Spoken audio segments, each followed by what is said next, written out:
반갑습니다. 윌팍의 경제 이야기 윌팍입니다.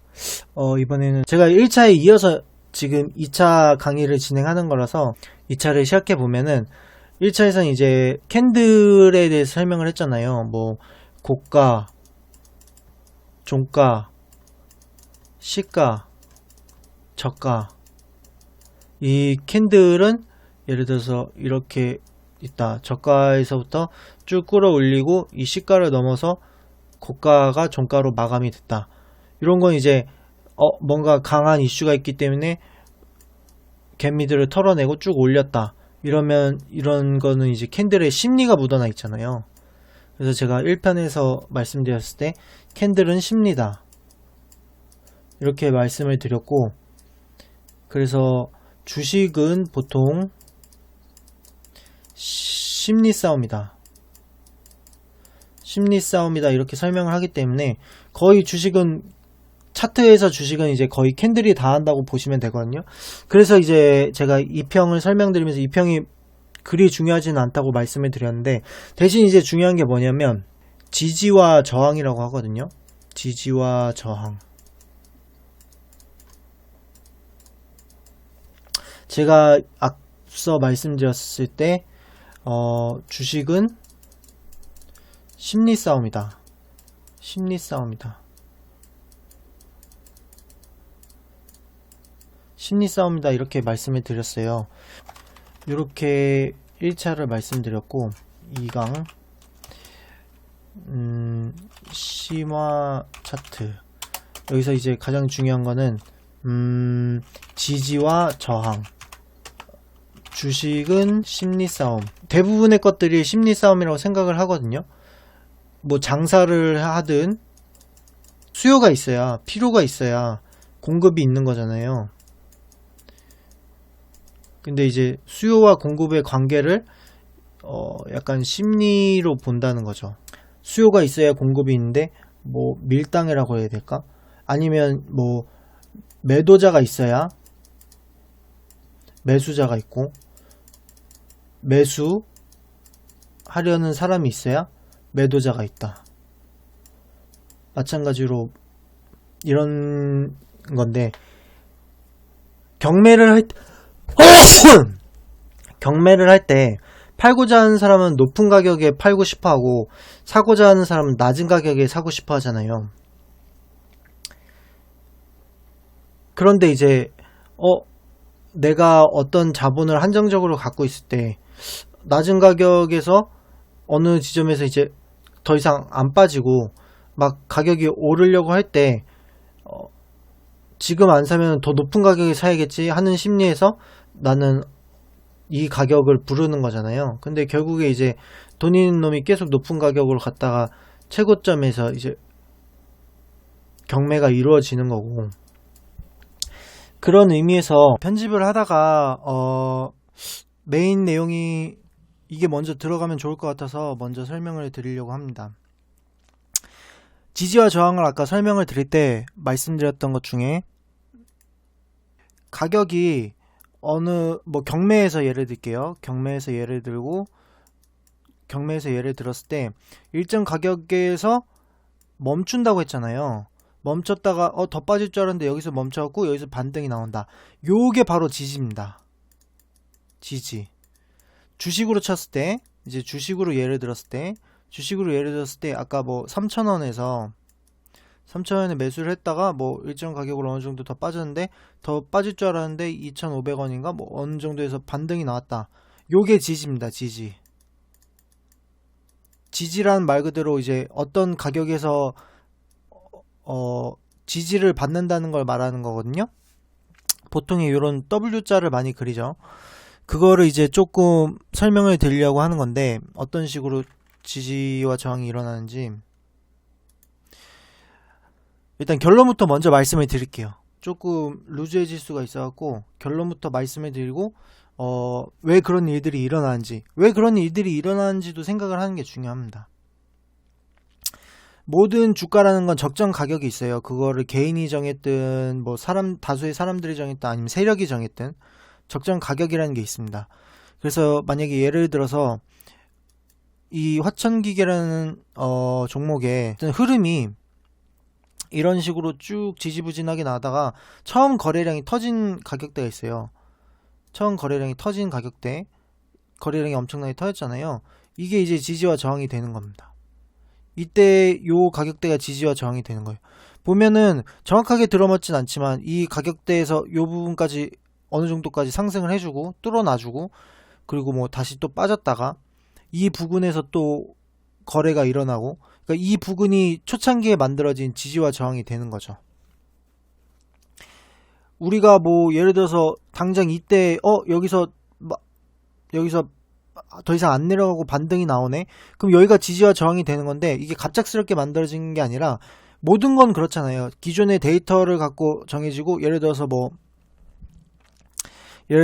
내가 새로운 브랜드, 뭐 슈프림이라는 브랜드가 새로 나왔는데 내가 그냥 단순하게 느닷없이 갑자기 이거의 가격을 뭐 500만원으로 한다, 브랜드, 명품 브랜드를.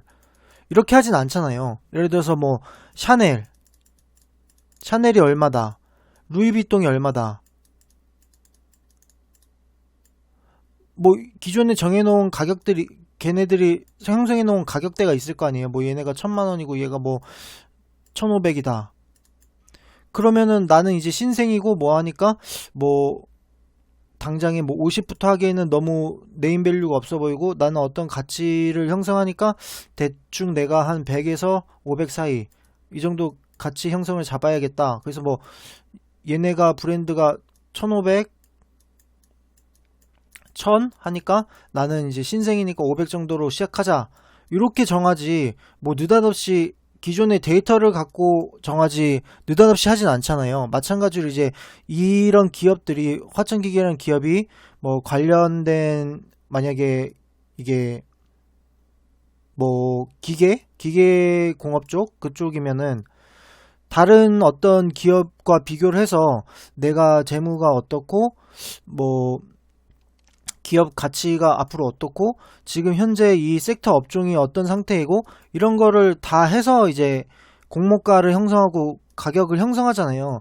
그런 이제 형성 단계에서 지지와 저항이 나오고 시작되는 거지. 그러니까 애초부터 말하자면은 막 만들어지는 게 없단 말이에요. 그래서 지지와 저항이 중요한 이유는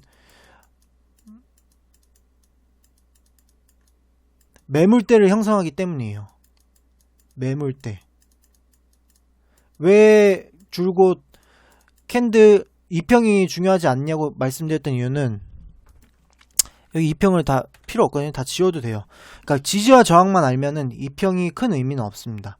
방향성 2평은 이제 앞으로 뭐 주식의 주가의 방향성을 나타내 주긴 하는데, 지지와 저항을 알고 뭐 제가 기본적으로 말씀드렸던 22평 정도만 보면은 지지와 저항과 이제 주가의 방향성을 가지면서 좀 장기 투자를 할 수는 있는데, 지지와 저항만 알면은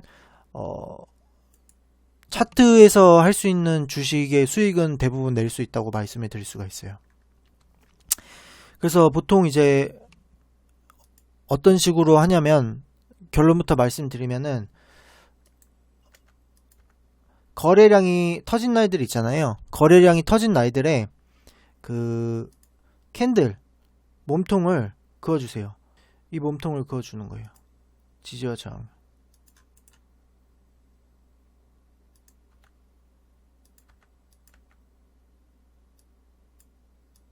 이거 왜 안 없어져?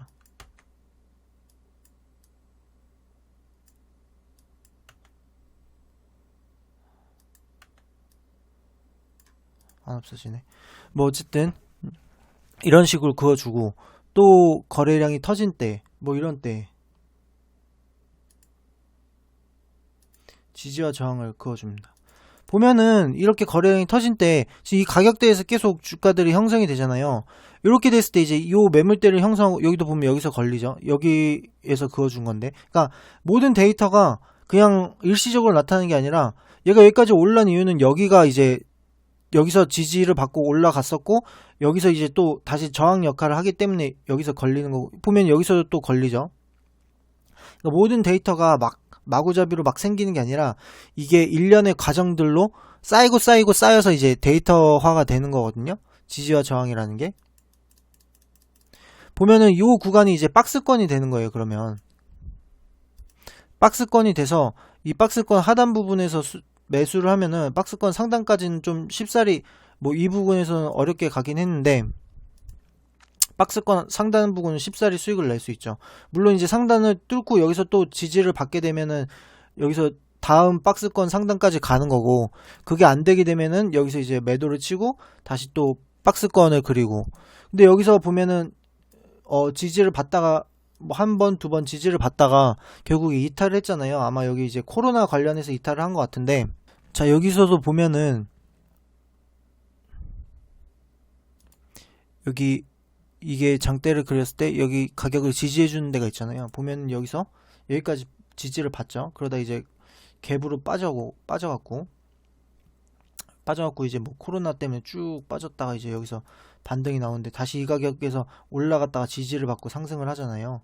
뭐 더 자세하게 보면은 올라갔다 지지를 받고 상승하고 다시 올라갔다가 또 여기서 지지를 받고 또 상승을 하고 뭐 이런 식으로 되는데, 지지와 저항이라는 건 어쨌든 기본적으로 보시면은 이렇게 보시면 돼요. 지지와 저항이 왜 중요한지 이렇게 보시면 되고,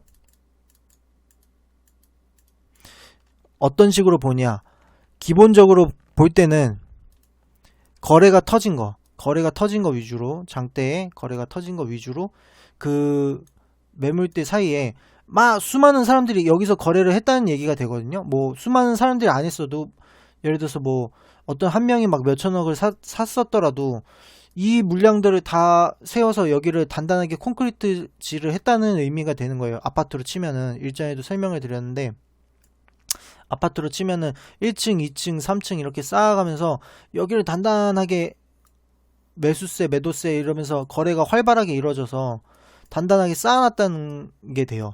그러니까 그게 이제 위로 봤을 때는 저항이 되는 거고, 아래로 봤을 때는 지지가 되는 거고, 만약에 여기를 이탈하고 위로 갔을 때는 다시 이제 얘가 지지가 되는 거고, 그렇잖아요. 1층에서 2층 넘어갈 때, 2층 아파트 넘어갈 때 이렇게 층이 있으면은 1층에서 2층 넘어갔으면은 여기는 이제 2층 올라가는 선까지는 천장이잖아요. 1층에서 2층 올라가는 선까지는. 2층 올라가서는 여기는 이제 다시 바닥이 되는 거잖아요. 그런 의미로 보시면 돼요. 그런 의미로 보셔갖고 쉽게 생각했을 때 1층이 있고 2층이 있고 뭐 3층이 있고 이렇게 있으면은 여기가 저항, 천장이자 저항 역할을 했다가 2층 올라와서 여기서 이제 다시 지지를 받았다. 그러면 이제 여기는 이제 2층의 바닥이 되는 거고, 여기는 2층의 천장이 되는 거죠. 2층의 천장이자 3층의 바닥. 여기를 또 뚫고 가서 여기서 또 지지를 받았다. 그럼 이제 여기는 3층의 바닥이 되는 거죠. 자, 쉽게 설명하기 위해서 제가 지금 또 편집점을 잡고 새로 추가 파일을 넣었거든요. 그러니까 지금 보시면 아파트 층수로 봤을 때 여기는 1층이에요. 1층, 2층, 3층, 4층. 가격으로 봤을 때, 주가로 봤을 때, 주식으로 봤을 때 여기는 뭐 0원 해서 여기는 1,000원, 2,000원, 3,000원. 그러면 이제 올라가요. 주가가 쭉 올라가. 그러면 1층에서 2층으로 계단을 이렇게 쭉 가요. 그러면 2층으로 올라가는 시점에서 1층의 천장이잖아요. 여기는 아파트로 치면 1,000원은 여기는 이제 저항이에요. 저항. 근데 저항을 뚫고 올라가. 1층을 뚫고 올라가. 그럼 이제부터 2층이 시작돼요. 그러면 2층으로 치면 여기는 이제 2층의 지지, 바닥이잖아요. 바닥. 그리고 얘가 올라갔다가 한 번에 못 올라오고 여기서 이렇게 자꾸 디뎌줘. 여기가 지지가 된 거예요. 지지가 됐으면 이제 다음에 2층을 향해 가는 거죠. 2,000원을 향해서. 그럼 여기 또 2층의 천장이 되는 거고, 저항이 되는 거고, 이런 개념이에요. 그러니까 주가가 상승을 할 때 뭐 일정 부분을 딱 그어놓고 지지와 저항이 되고, 여기를 뚫고 갔을 때는 한 번에 못 올라오고 다시 또 이 부분을 디뎌주고 여기는 또 지지가 된다. 왜냐하면 여기에 많은 그 매물들이 갇혀있기 때문에 탄탄하게 받쳐주는 거란 말이에요. 저항이었던 곳을 뚫어버리면은 여긴 뚫었으니까 여기까지가 마지노선이야. 그리고 사람들이 다 여기서 계속 더 이상 안 팔고 여기서 거래가 막혀있기 때문에 여기 단단한 다시 지지대가 역할을 한다는 거죠. 그런 식으로 생각을 해서 매매를 하시면 이해가 쉽고요. 그 해당 가격대들에 오면은, 그러니까 이렇게 천장을 딛고 천장에서 빠지고 뭐 몇 번 시도를 했었지만 빠졌다가 다시 바닥을 디었을 때 일시적으로라도 반등이 나온다. 이런 것들을 염두하시면은 매매하실 때 지지와 저항이 왜 중요한지, 이게 거의 저항, 이게 거의 차트 매매, 특히 이제 단타나 이런 측면에서는 거의 99% 먹고 들어간다고 보시면 돼요. 지지와 저항도 여러 가지가 있어요. 지금은 좀 통 크게 이 캔들 가지고 지지와 저항을 잡았는데, 이렇게 잡았을 경우에는 좀 큼직큼직하게, 그러니까 예를 들어서 스윙 매매나 뭐 한 3에서 5일 정도 요 단기 매매 혹은 단타 매매 할 때 정도 보시면 되고, 정말 더 미세하게 단타 스캘핑 할 때는 여러 가지 보는 게 더 있어요. 지지와 저항이. 그거에 대해서는 이제 조금 파트를 나눠서 설명을 드릴 거고, 지금은 일단 지지와 저항이 무엇인지에 대해서 이렇게 간략하게 설명을 드리도록 하겠습니다. 거래량이 터져주면서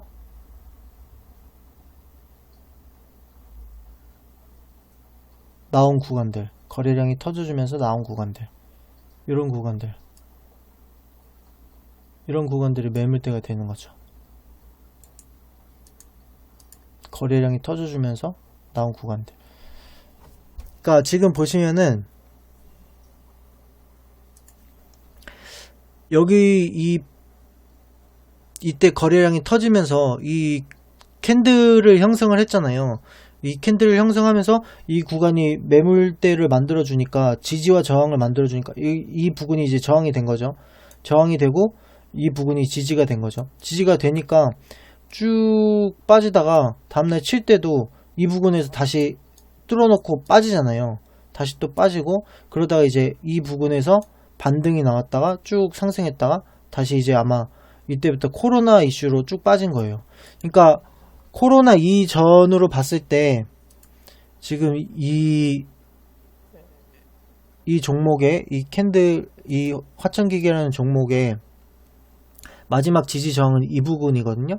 이 부분이 지금 이 코로나 밑으로 쭉 빠진 다음에는 저항 역할을 한 거죠, 이 부분이. 근데 이제 강하게 뚫어냈지만 결국에는 이 박스권을 뚫지 못하고 다시 쭉 내려왔다가 요 부분에서 또 다시 지지를 받고 상승을 해서 가는 거죠.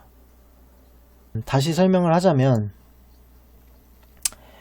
강한 거래량들을 동반한 캔들들이 있어요. 제가 이 캔들은 심리라고 했잖아요. 캔들이 심리다. 캔들은 심리고, 주식은 이 심리 게임이다. 이 캔들 게임, 이 게임, 심리 싸움, 이게 주식이다. 거래량은 뭐냐? 증거거든요.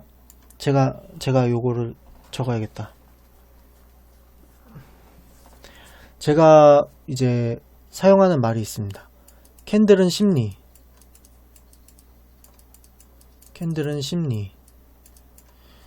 거래량은 증거,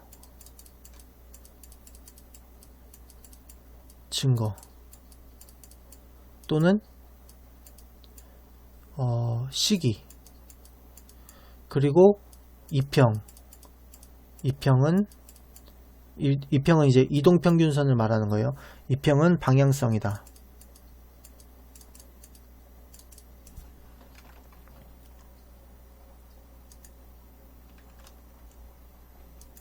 제가 이제 얘기하는 게 있는데 그거를 설명을 드릴게요. 캔들은 심리다.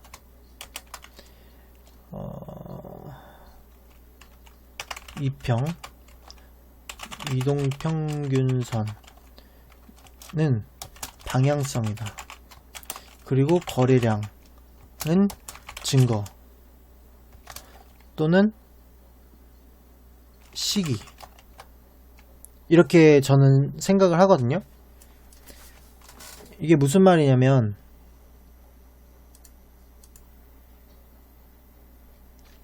그 앞선 강의에서 말씀드렸듯이 캔들이 이렇게 형성이 돼 있을 때 시가가 여기고 종가가 여기고 뭐 고가가 여기고 저가가 여기면은 이거 같은 경우에는 어떤 이슈로 쭉 하락을 시켜놨다가 어떤 개미들의 물량을 다 털어내고 다시 쭉 올려서 마감을 시켰잖아요. 시가보다 더 위에서 마감을 시켰잖아요. 얘는 상승을 시키려는 의지가 더 높다고 판단을 해야 되잖아요. 근데 반대로 뒤집었을 때는 반대겠죠. 윗꼬리로 쭉 이렇게 달고 이렇게 내려왔다는 얘기는 얘는 이제 하락을 시킬 그게 더 많다고 봐야겠죠. 그러니까 이런 식으로 캔들에는 심리가 담겨 있는 거고, 그 심리가 담겨 있을 때 이 거래량의 모양새는, 거래량이 터진 양은 증거, 언제 어떤 물량이 이만큼 터졌고 어떤 그 개미들이 뭐 아니면 거래자들이, 매수자들이 이 구간에서 얼마치를 사서 어떤 가격대에 어떻게 분포해 있다, 이런 걸 알 수 있는 거죠. 그러니까 증거가 되고, 그리고 이제 심리가 되고, 이제 이 이평은 방향성이라고 말씀해 드렸어요. 그러니까 뭐 예를 들어서 이게 이렇게 하락한다. 그럼 이제 이 구간은 계속 20일 동안 거래가 쭉 하락하고 있다는 얘기거든요. 그러니까 앞으로도 하락할 가능성이 높죠. 이평을 뚫고 상승을 하지 못하는 이상은 얘는 하락하거나 아니면 횡보를 하는 거겠죠. 근데 이제 이평이 상승 방향을 틀고 여기서 맞고 다시 상승을 한다는, 이평도 같이 따라서 20일 동안에 이평이 상승을 하겠죠. 이런 식으로 이제 이평은 방향성을 말하는 거고, 이 강에서 중요한 거는 이 캔들과 거래량이에요.